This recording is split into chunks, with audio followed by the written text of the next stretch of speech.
সন্তানেরা প্রাণ দিয়েছেন, তাদের স্মরণে আজকের এই সভা সমাবেশ।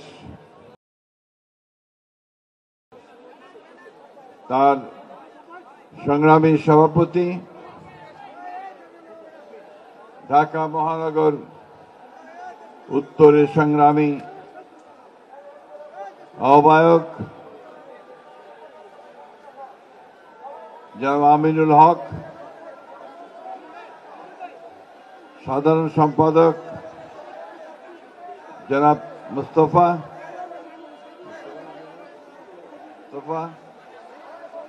মঞ্চে উপস্থিত আছেন আমাদের কেন্দ্রীয় নেতৃবৃন্দ, বিএনপি নেতৃবৃন্দ, অঙ্গ সংগঠন সমূহ নেতৃবৃন্দ এবং প্রিয় ভাই ও বোনেরা, আসসালামু আলাইকুম। আপনারা যদি স্লোগান বন্ধ না করেন, স্লোগান বন্ধ করেন, একেবারে স্লোগান বন্ধ করেন। বহু স্লোগান দিয়েছেন, এখন দয়া করে স্লোগান দেবেন না। আজকে আমাদের এখানে মুগ্ধের বাবা আছে, আমাদের এখানে জাফরের মা আছে, যারা তাদের সন্তানকে হারিয়েছে এই 1 বছর আগে ফ্যাসিস্ট বিরোধী আন্দোলনে। এই একজন দুজন নয়, শত শত প্রাণ গেছে এই বিগত 1 বছর এবং তারও আগে 15 বছরে। এই প্রাণগুলো কেন দিয়েছে তারা? আপনারা শুনলেন যে জাফরের মা বলছে যে আমার ছেলে খুব ভালো ছাত্র ছিল, ইঞ্জিনিয়ার হওয়ার শখ ছিল, ইচ্ছা ছিল, সেই হিসাবে পড়াশোনা করত। মুগ্ধের কথা আপনারা সবাই জানেন। সে নিজে যারা আন্দোলন করছিল তাদের মধ্যে পানি বিলি করছিল, বারবার করে বলছিল পানি লাগবে, পানি লাগবে। এত তাড়াতাড়ি এগুলো ভুলে যাবেন না। এই 1 বছরের মধ্যে হাততালি দিয়ে এটা ভুলে যাবেন না। প্লিজ মনের মধ্যে একটু আবেগ আনেন, কষ্ট আনেন। এই যারা প্রাণ দিল আমাদের জন্য, আপনার বাংলাদেশের জন্য, আপনার বাংলাদেশকে একটা সুখী সুন্দর ভবিষ্যৎ গড়ে তোলার জন্য, তাদের কথা একবার ভালো করে মনে করেন।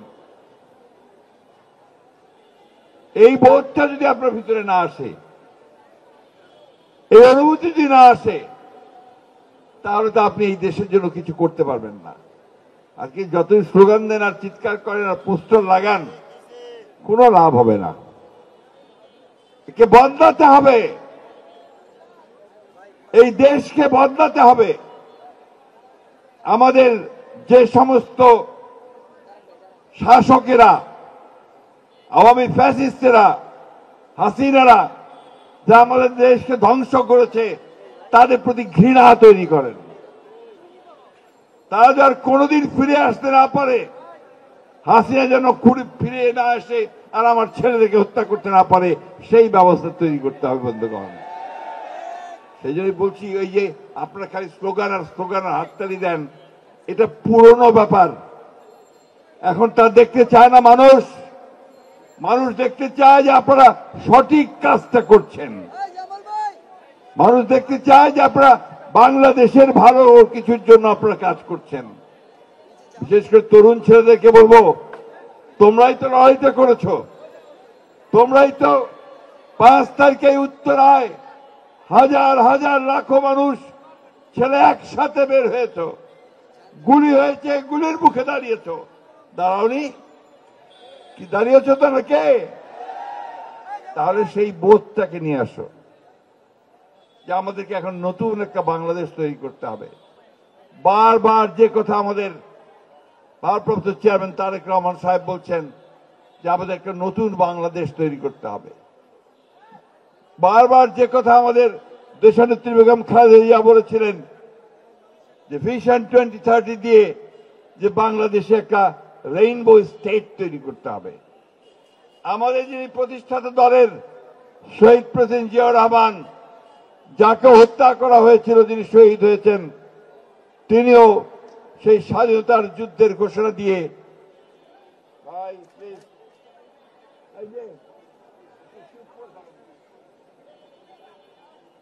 স্বাধীনতা যুদ্ধের ঘোষণা দিয়ে গোটা মানুষকে অনুপ্রাণিত করেছিল যুদ্ধ করার জন্য, একটা স্বাধীন দেশ তৈরি করার জন্য। আজকে খুব কষ্ট হয়, আমার অনেক বয়স হয়েছে, বহুবার আপনাদের এখানে এসেছি, আমি এখানেই থাকতাম, আপনারা সবাই জানেন। খুব কষ্ট হয় যখন দেখি যে আমাদের এই ছেলেদের এত আত্মত্যাগ, আমাদের এই মানুষের এত আত্মত্যাগ, আমাদের মেহনতি মানুষের এই আত্মত্যাগ, তার বিনিময়ে দেশে এখন একটা অস্থিরতা দেখতে পাই, তখন কষ্ট হয়। আমরা তো সবাই চেয়েছিলাম, চাই, এখনো চাই, এই মুহূর্তে চাই যে আমরা একটা সবাই মিলে একটা চমৎকার সুন্দর বাংলাদেশ গড়ে তুলব। বন্ধুগণ, সেই লক্ষ্যে আমাদের সবাইকে কাজ করতে হবে। আর সেই জন্যই বলছি যে শুধু হাততালি দিলে আর পোস্টার নিয়ে ঘুরলে আর ভাইয়ের নামে স্লোগান দিলে কিন্তু কাজ হবে না। ভালো করে চারদিকে তাকিয়ে দেখেন, মানুষেরা কি কথা বলছে তার দিকে তাকান, মানুষেরা কি চায় সেটা বোঝার চেষ্টা করেন। অন্য কিছু করতে যাবেন, মানুষে তো বোকা না। আমরা অনেক ত্যাগ স্বীকার করেছি, এখন আমাদেরকে নতুন বাংলাদেশ তৈরি করতে হবে। মুগ্ধের বাবার কষ্ট, মুগ্ধের মায়ের কষ্ট, মুগ্ধের ভাইয়ের কষ্ট, আমাদের জাফরের মায়ের কষ্ট, এটাকে আমরা কখনোই তার কোনো প্রতিদান দিতে পারবো না, তাদের ঋণ শোধ করতে পারবো না, কারণ তারা দেশের জন্য, মানুষের জন্য, কল্যাণের জন্য তারা তাদের প্রাণ দিয়ে দিয়েছেন, রক্ত ঢেলে দিয়েছেন রাজপথে। এত সোজা ব্যাপারটা, ব্যাপারটা কি এত সোজা? আপনি ইচ্ছা করলে কি বুকের রক্ত দিতে পারবেন? পারবেন না। তার জন্য লাগে দেশপ্রেম, তার জন্য লাগে মানুষের দেশের জন্য ভালোবাসা, মানুষের জন্য ভালোবাসা, পরিবর্তনের জন্য ভালোবাসা। প্রত্যেকবার আওয়ামী লীগ আসবে, অন্যান্য দল আসবে, এসে আমাদেরকে লুট করে নিয়ে যাবে, সেটা আর আমরা হতে দিতে চাই না। চাই, আমরা বলেছি যে আমরা একটা গণতন্ত্র চাই। গণতন্ত্রটা কি? যে আমাদের সাধারণ মানুষ তারা তাদের মতামত প্রকাশ করবে, তারা ভোট দিবে, ভোট দিয়ে তাদের প্রতিনিধি নির্বাচন করবে, সেই প্রতিনিধিরা দেশ চালাবে। হাসিনার মতো দিনের ভোট রাত্রে করা, অথবা আপনার দামি ভোট করা, আর তার ইচ্ছা মতো এমপি তৈরি করা, ইচ্ছা মতো লোককে ব্যবসা বাণিজ্য দেওয়া, হাজার হাজার কোটি টাকা বিদেশে পাচার করে দেওয়া, ব্যাংকগুলোকে লুট করে ফেলা, এই কাজ আর কখনো হবে না। এই জিনিসটা আমরা দেখতে চাই কি, তাই কিনা? এখানে অনেকে ছাত্র আছে না? কতজন ছাত্র আছো ভাই, একটু হাত তুলো তো। পরিবর্তন চাও? জোরে বলতে হবে, পরিবর্তন চাও? আমার মেহনতি ভাইয়েরা, শ্রমিক ভাইয়েরা, তারা এখানে আছেন, আছেন না অনেকে? রিক্সা শ্রমিক ভাই, ভ্যান শ্রমিক ভাই, কারখানার শ্রমিক আছেন না? তারা হাত তোলেন। আপনার পরিবর্তন চান? তাহলে আমাদেরকে সেই পথে যেতে হবে। আজকে আপনি ধন্যবাদ দিতে চাই যে আমাদের এই যে অন্তর্বর্তীকালীন সরকার, অনেকে অনেক কথা বলে, অনেকে বকাবকি করে, ঠিক না? হ্যাঁ, তাদের অনেক ভুল আছে, ত্রুটি আছে, তাদের তো অভিজ্ঞতা নাই বেশি। আমরা আশা করেছিলাম যে 1 বছরের মধ্যে আমাদের যারা শহীদ হয়েছে তাদের প্রপার তালিকা তৈরি করে তাদেরকে পুনর্বাসনের ব্যবস্থা করবে। দুর্ভাগ্য, তারা সেটা পুরোটা করতে পারেনি, কিন্তু তারা চেষ্টা করছে। গতকালই এই যে সংস্কারের যে আপনার বৈঠক, সেই বৈঠকটা গতকাল শেষ হয়েছে। আমরা আশা করছি 2-1 দিনের মধ্যেই এর পূর্ণাঙ্গ রিপোর্ট আসবে। আজকে একটা ভালো খবর আছে। কয়েকদিন আগে আপনারা দেখেছেন যে আমেরিকা আমাদের উপর ট্যারিফ আরোপ করেছিল, তাই না? ট্যারিফ কি জানেন? মানে আমরা যা রপ্তানি করব তারপরে তারা 35% তারা ট্যাক্স নিয়ে নেবে। অর্থাৎ আমাদের যে জিনিসটার দাম 50 টাকা, ওটা আরো 35 টাকা যোগ হবে ওর সঙ্গে, সরি 100 টাকায় 35 টাকা, 135 টাকা দাম হবে, ফলে আমাদের জিনিস আর বিক্রি হবে না। ওটাকে পররাষ্ট্র দপ্তর এবং এই মন্ত্রীরা, অ্যাডভাইজাররা তারা আলোচনা করে এটাকে কমিয়ে 20% পর্যন্ত নিয়ে এসছে। সেই জন্য আমি এই ইন্টারিম গভর্নমেন্টকে, অন্তর্বর্তী সরকারকে ধন্যবাদ জানাতে চাই। এটা একটা বড় ক্রাইসিস পার হয়েছে। সবচেয়ে বড় ক্রাইসিস রয়েছে যে ঘোষণা আমাদের প্রধান উপদেষ্টা দিয়েছেন যে আগামী ফেব্রুয়ারি মাসে নির্বাচন হবে মধ্যবর্তী সময়ে, তাই না? এই নির্বাচনটা আমরা চাই, দেশের মানুষ চায়। দেশের মানুষ একটা নির্বাচিত সরকারের অধীনে দেশ পরিচালনা করতে চায়। আমার তো যাওয়ারই জায়গা নাই। এখন ধরো আমার কোন সমস্যা হলো, আমি কার কাছে যাব? কোনো এমপি নাই তো, আছে? তার যাব কার কাছে? আমার সমস্যাটা পার্লামেন্টে কে তুলে ধরবে? লোক নাই। কে পার্লামেন্টে আমার দাবি নিয়ে কথা বলবে? লোক নাই। এই জন্যই আমাদেরকে দ্রুত নির্বাচন দরকার এবং দ্রুত পার্লামেন্ট দরকার, যে পার্লামেন্টে আমরা আমাদের কথাগুলো বলতে পারবো। বন্ধুগণ, একটা বিরাট একটা ভয়ঙ্কর একটা ফ্যাসিবাদ হাত থেকে আমরা আপাতত মুক্তি পেয়েছি। এই মুক্তি তখনই চূড়ান্ত হবে যখন তাদেরকে আমরা রাজনৈতিকভাবে সম্পূর্ণ নিশ্চিহ্ন করতে পারবো। যারা লুটপাট করে, যারা ব্যাংক লুট করে, যারা চাঁদাবাজি করে, যারা মানুষের সম্পত্তি লুট করে নিয়ে যায়, তাদের বিরুদ্ধে আমাদের কোন রকমের আপোষ থাকবে না। তাদেরকে আমরা কখনোই স্বীকার করব না এবং তাদেরকে আমরা কোনো মতেই সামনে আসতে দেব না। বন্ধুগণ, বক্তব্য দীর্ঘ করব না। আজকে আমার শরীরের অবস্থা ভালো না, কিন্তু সেই সঙ্গে আমি অত্যন্ত কষ্ট পেয়েছি, দুঃখ পেয়েছি। আমি যখন দেখলাম আমার বোন জাফরের আম্মা, তিনি বলছেন যে তিনি বারবার ছুটে গেছেন তার ছেলের দাফনের জন্য, দৌড়ে চলে এসেছেন আন্দোলন করার জন্য। তার স্বপ্ন ছিল ছেলেকে তিনি ইঞ্জিনিয়ার বানাবেন, বানাতে পারেননি। এখন আপনাদের সামনে এসে দাঁড়িয়েছেন, আপনাদের সামনে কথা বলছেন, আসেন আমরা দেশটাকে একটু সুন্দর করি। আজকে মুগ্ধের আব্বা তিনি অনেকগুলো কথা বলেছেন, সুন্দর সুন্দর কথা বলেছেন।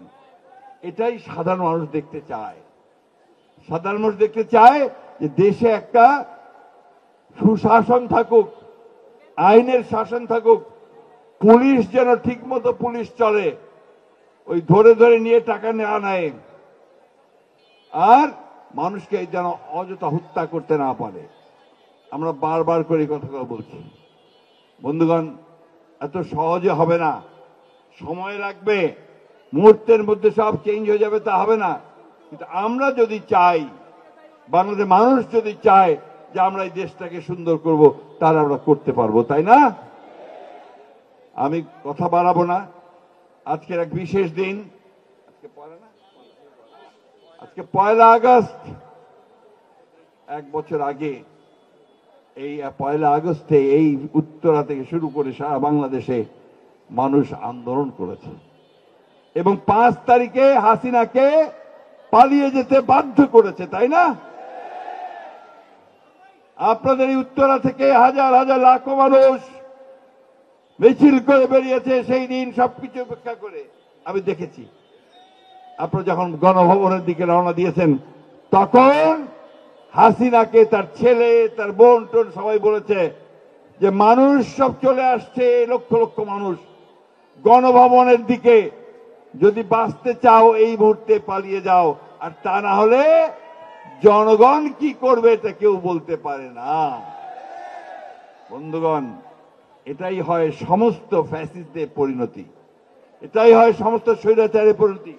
যারা অন্যায় করে, যারা মানুষের সঙ্গে বেইমানি করে, যারা মানুষকে বোকা বানাতে চায়, মানুষকে বোকা বানিয়ে লুটপাট করতে চায়, তাদের শেষ পরিণতি এটাই যে তাদেরকে পালিয়ে যেতে হয়। বন্ধুগণ,